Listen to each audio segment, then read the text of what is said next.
Alright, so what we are doing now is transferring a lot of 4-track tape sessions into Pro Tools. Obviously, we start with the, I guess you would consider it vintage now, Yamaha 4-track cassette.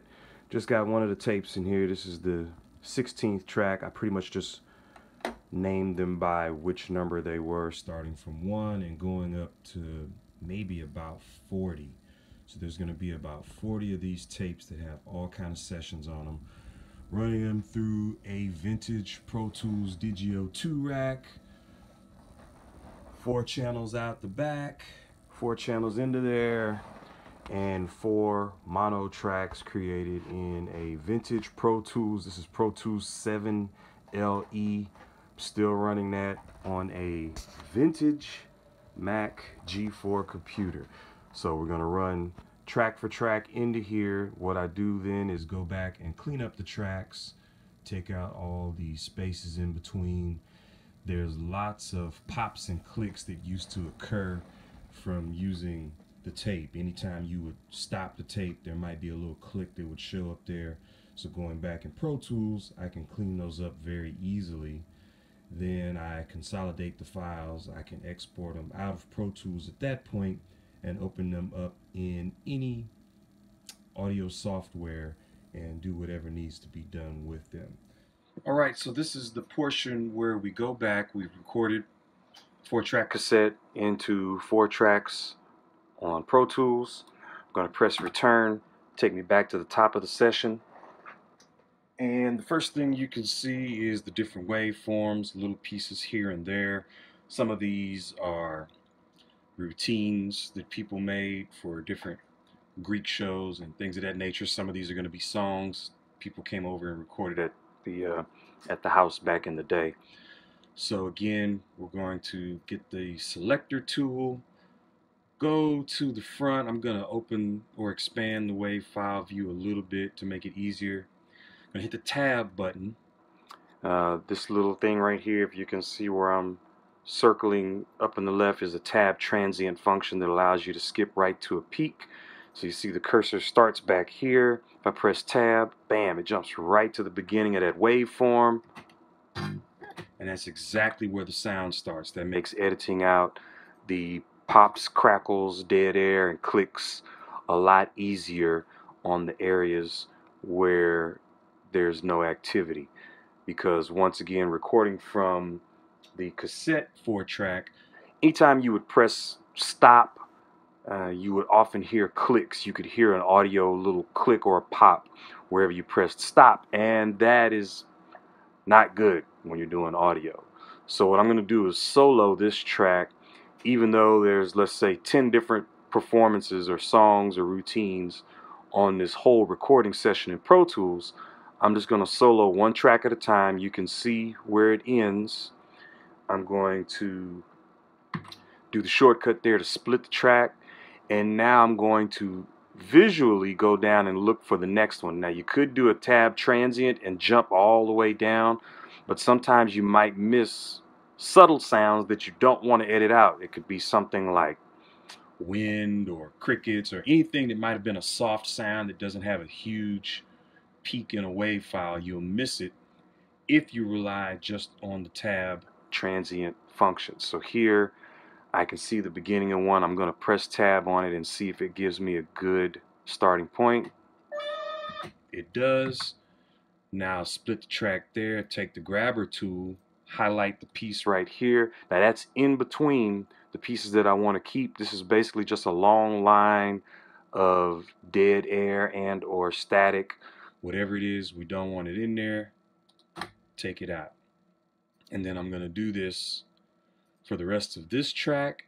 Then I'll go to the next one, the next one, and the next one, and I'll solo each track, take out all of these dead spaces, and then we'll come back and consolidate the files, and that will give you some good options for what you can do with this in the future.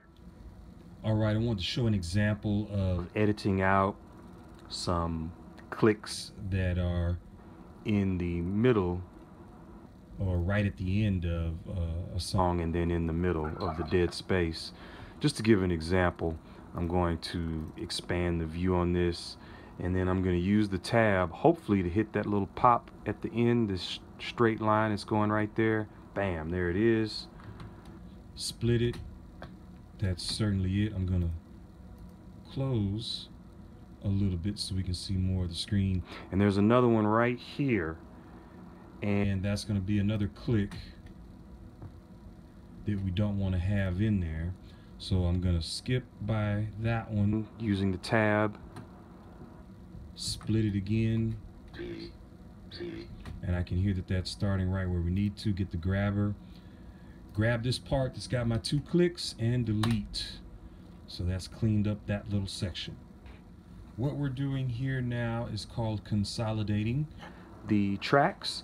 And what that's going to do is, you see up here, for example, this track's got a little bit of audio right in the beginning, then an empty space, and then more audio. And each track is like that.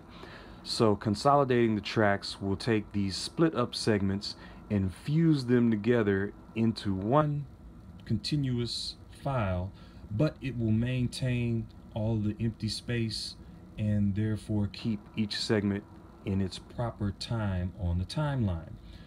So we're going to highlight all the tracks together because we want them to end up all the same exact amount of time.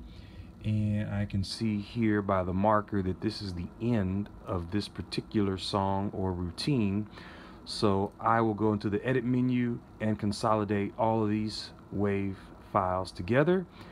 And what we will see is that it will basically put a straight line in between all of the empty spaces so that all of those little segments are still spread out.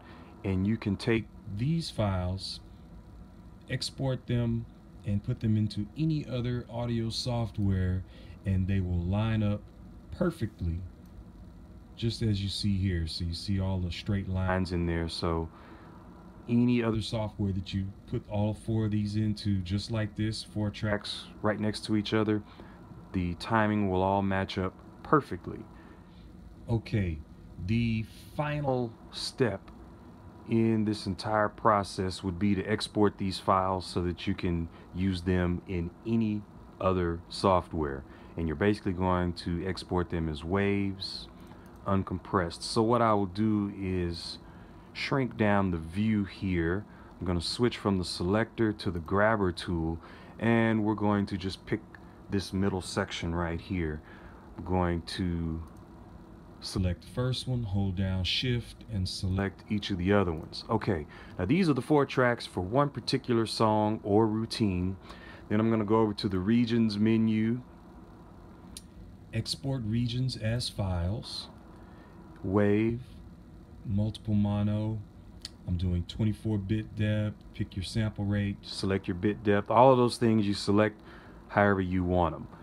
Destination directory, I'm just going to go to the desktop and create a new folder, and I will give it the title of that particular section. I labeled all of the sections with the markers.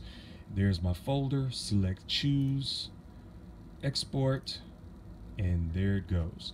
So when those files are in that folder, I can take that folder and drag it into any other digital audio workstation, from Audacity, GarageBand, Logic, anything else you can think of. You can take those, drag them all into new tracks, and they will all line up perfectly, and you can do whatever it is you wanted to do with them.